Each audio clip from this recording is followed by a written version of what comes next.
On Thursday, Vice President Kamala Harris spoke at the White House's Accelerating Infrastructure Summit. The event was meant to highlight the positive impact of the bipartisan infrastructure bill that passed about a year ago. As the midterms approach, Democrats have sought to highlight the legislation they have passed since President Biden took office, and Democrats won control of both chambers of Congress. The $1.2 trillion infrastructure law, which won the support of 19 Republican senators, including Minority Leader Mitch McConnell, has been a punching bag for conservatives, along with other high-spending bills Biden signed into law. Republicans have blamed extremely high government spending for inflation and a rocky economy. Harris and the White House are attempting to combat those criticisms as Election Day nears. Level. And I also had statewide office. And the stuff we do here in D.C. will only mean something if it hits the streets of America. And that's where our partnership becomes critical to seeing the plan through. Because it is you at a local level, at a state level, who make it real. And there's so much about what we accomplished that was dependent on the relationship we have, because it is you who helped inform our priorities.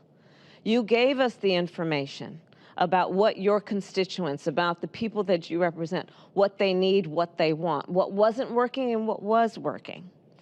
And those details matter.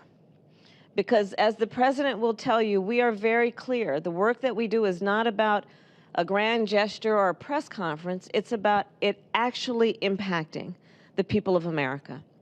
So I am here to thank you.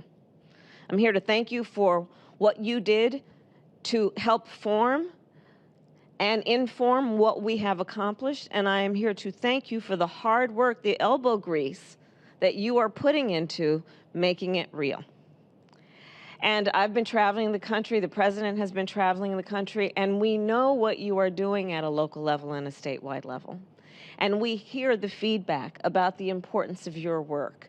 I was looking just quickly at some of my travel schedules. So for example, I was in Charlotte, North Carolina, in December of last year, and I toured, there you are, Charlotte's in the house, and toured a transit facility.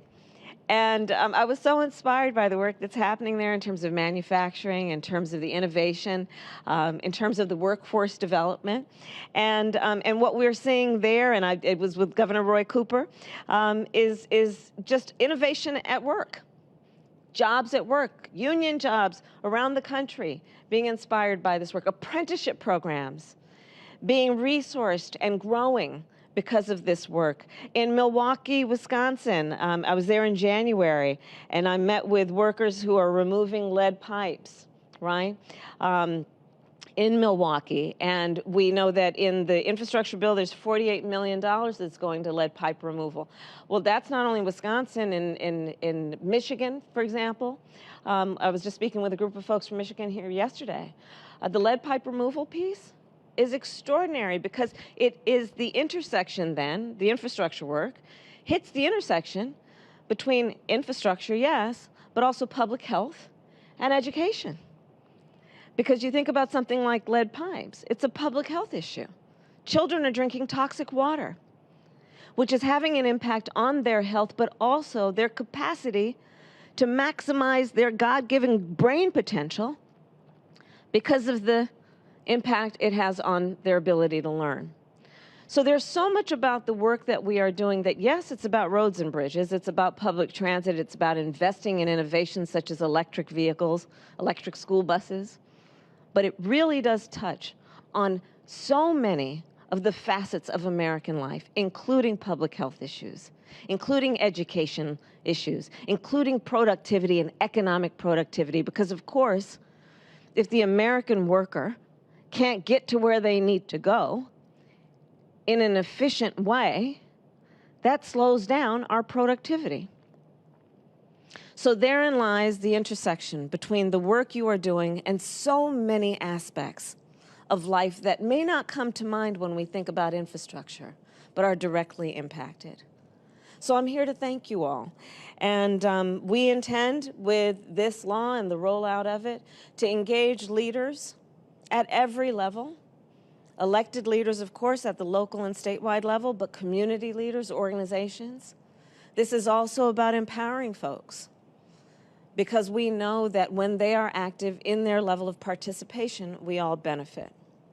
So with that, I thank you all for what you have done to get us to this point, but no patting ourselves on the back yet. This is just the next phase of, yes, great progress. It's the next phase where we ensure that the benefits that we intend actually hit the streets of America. And with that, I thank you all. Be well. Thank you.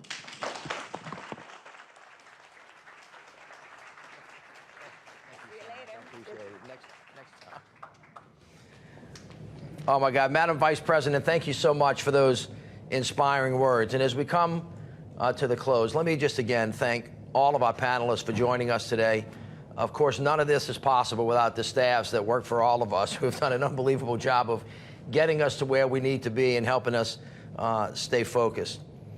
As the Vice President said, you know, this is really an imperative for the country. We have a once-in-a-generation opportunity. All of you who are the experts, the folks that do the X's and O's, that have been on the ground, John, the ones that have had those near-death experiences when you think about projects and are they coming out of the ground, the folks that really understand, you know, how we're gonna lay the rail, how we're gonna build the airports, how we're gonna get the bridge, how we're gonna retrofit the pipes, how we're actually gonna make this happen. It's not really that easy. It's easy to talk about, it's easy to complain about. I loved your statement about let's kind of tamp down the optimism. Optimism is important, but realism is better. And there's no reason why we shouldn't run to the problems. America has gotten out of the habit of building big things together and building big things well. We have to learn how to do that again. But the president has challenged us. The president has given an opportunity. The president has said that there's nothing impossible in America when we get together and we actually make that happen. But it requires, someone said earlier, horizontal and vertical integration, federal, state, local, all across, all the way down, everybody in the team pulling together. And we can build it faster. We can build it better. We can build it stronger if we stay on time, on task, and on budget. That's what this is about. And so when we see a problem, we fix a problem. When we need to find innovation, we innovate. When we find a way, we either make one or we find one.